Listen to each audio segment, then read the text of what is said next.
May is coming very fast, and that means a slew of new games. The top 10 new games of May 2020.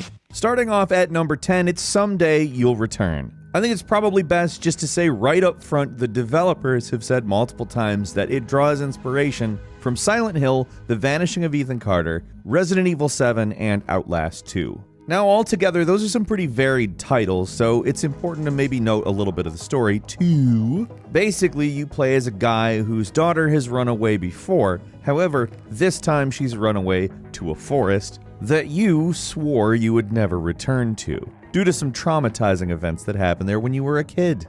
Needless to say, you're going back. That's the point. Someday you'll return. But it's important to note just how cool this game looks. It's really got a unique look to it. Like, in some ways it has a little bit of a BioShock quality to it, while at the same time reminding me of The Forest. I think a lot of different people will see a lot of different things in this game, but supposedly, the monsters aren't the scary ones. Someday You'll Return is hitting on May 5th on PS4, Xbox One, and Microsoft Windows.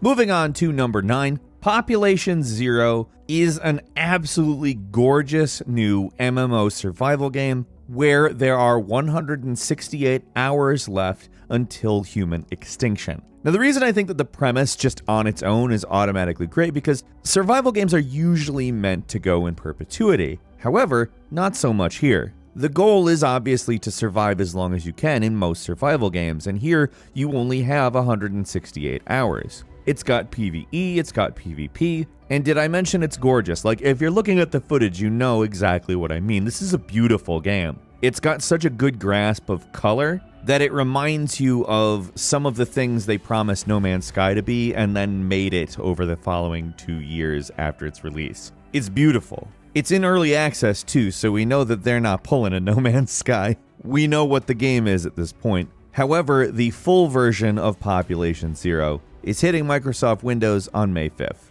Coming in at number 8 is The Wonderful 101 Remastered. Now, The Wonderful 101 came out back in 2013 for the Wii U. It is actually a phenomenal game. It's a platinum game directed by Hideki Kamiya. You essentially control a horde of various different superheroes that all do different things, and you unite them into different types of objects to defeat enemies with. Now, this game is absurd in exactly the best ways. It is not really a standard platinum game, but damn, is it fun as hell, and I'm stoked to see it out on consoles that are not the Wii U, because it's a game that should have got a lot more attention, but the words Wii U are exactly why it didn't. As far as plot goes, it's not really that complex. It's just some aliens attacking some kids on a school bus at the start, and it evolves from there. It's very silly, it's beyond fun. The Wonderful 101 remake is out on PC, PS4, and Switch on May 19th. Number 7 is Those Who Remain, a psychological thriller, a game where you, Edward, have a good life, a good family, and yet you have a secret affair in a scary little town called Dormant. I'm sure it's called that for a reason, too. It sounds a little bit too much like Dormant, and the town is apparently on some sort of weird dimensional rift where the fabric of reality is in question. You travel between two dimensions, the quote-unquote real one and a scary one. You have to manipulate light sources to keep yourself in the light, otherwise you are going to get into trouble. And let's just go ahead and say something. This is, for the scale of game it is, absolutely gorgeous. The art direction in this thing is just amazing looking. It evokes a lot of 80s stuff, but a little bit more grim. The colors are a little bit muted, but not super muted. There's a lot of colored light being played around with, but it's not so blatant as a lot of colored light is nowadays. And there's a lot of scary sights to see. Those Who Remain is coming to PS4, PC, and Xbox One May 15th. It will also be coming to Nintendo Switch sometime during the summer. We will keep you updated on that. It's very exciting looking though. At number 6 is The Elder Scrolls Online Greymoor, which is a new chapter, obviously, which is actually set in Skyrim 1,000 years before The Elder Scrolls Skyrim.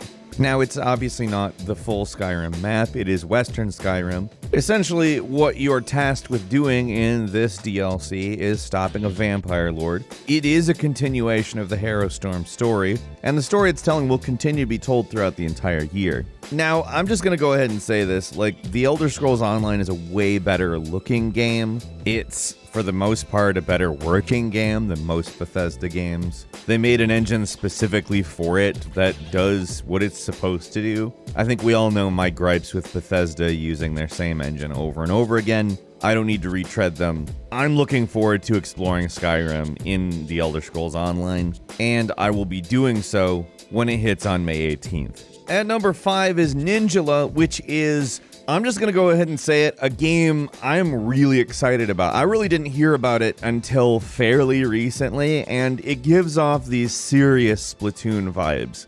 But I'm going to go ahead and say something else. If you combined Splatoon with an old game you may or may not remember from the 1990s on the Super Nintendo, which was called Goemon in Japan and Legend of the Mystical Ninja here in the US. It is, of course, a multiplayer game like Splatoon where you're competing against other players to win the match. You get katanas, you get hammers, you get yo-yos. That's what reminded me of Mystical Ninja, as well as the music. The music is just like powerfully Legend of the Mystical Ninja-esque. This looks like one of the most fun games, and if it turns out to be as fun as it looks, I am going to be lost in competing in this game. Ninjala is hitting May 27th. You can download a demo now. It is tons of fun, and I cannot wait to play the full game. At number 4 is Before We Leave, a city builder on a hexagonal grid where you rebuild civilization. You emerge from the ground without the knowledge to grow anything but potatoes, because potatoes grow under the ground. You do so much more over the course of this, of course. You even leave the planet. I, of course, have not played it yet. It's not out. It does look very cool. It purports itself to be able to build multi-planet resource networks that may or may not be under attack from hungry space whales that you have to fend off. It claims non-violently, although I'd be very interested to see exactly what it means by non-violence. It is very cool looking, though. You're on a big sphere with hex grids, you build cities, you deal with stuff. And personally, it's something I'm very interested in. In some ways, it does remind me of Civilization, although, again, it purports itself to be non-violent. Before We Leave comes to PC on May 8th. I'm very interested. It looks like a pretty fresh take on this type of game. At number 3 is Saints Row the Third Remastered, which I'm going to go ahead and say, very excited. Saints Row 3 is probably the best one. It's probably the one that manages to do what Saints Row sets out to do the best without getting into territory that sort of undoes the self-aware nature of it. It's good GTA satire, and considering GTA is itself satire, there's really a sweet spot to find, and they found it. Now, what they've also done for this remake is redone all of the car models, all of the gun models, all of the atmospheric effects. Basically, it looks way better. Does it look like a brand new game? No, of course it doesn't. It's a decade-old game. It's from 2011. But all those new lighting effects, the volumetric everything, it all looks really nice. I will be playing Saints Row 3 Remastered. Of course, it is coming to us on PC, PS4, and Xbox One on May 22nd. At number 2 is Minecraft Dungeons, a brand new dungeon crawler built in Unreal Engine with the aesthetic of Minecraft, keeping in mind this is not a mining or crafting game. It is a dungeon crawler, period. It's just set in the world of Minecraft.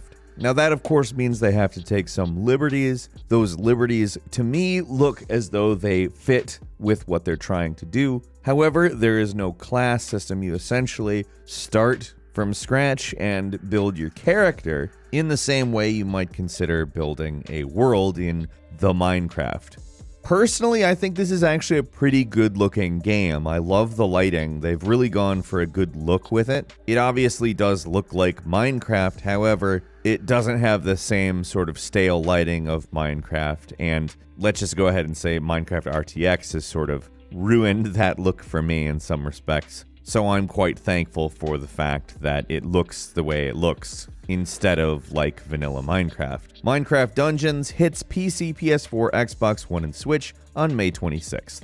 And finally, at number 1 is Maneater. Maneater is basically Shark Simulator. It's not a real shark simulator, like if you're looking for something that accurately models how sharks are. This is not it. It's more along the lines of Tony Hawk's Pro Shark. I know they don't want it. The developers cite a much wider list of influences, but let's just be clear, that's obviously there. It does try to incorporate sort of open world elements, and in some respects it calls its combat system inspired by both Punch-Out and Dark Souls. It is an absurd looking game. They're certainly pushing some boundaries as far as what is reality and what isn't. Maneater is hitting PC, PlayStation 4, and Xbox One on May 22nd. There is also a Switch version coming, but we don't know release date information. That's all for today. What do you think about these games? Leave us a comment, let us know. I know I'm at least trying all of these games this upcoming month. Hopefully they all turn out to be as good as they look. I'm particularly excited about Ninjala and the Saints Row remake, and probably Maneater. Just really want to actually play Maneater.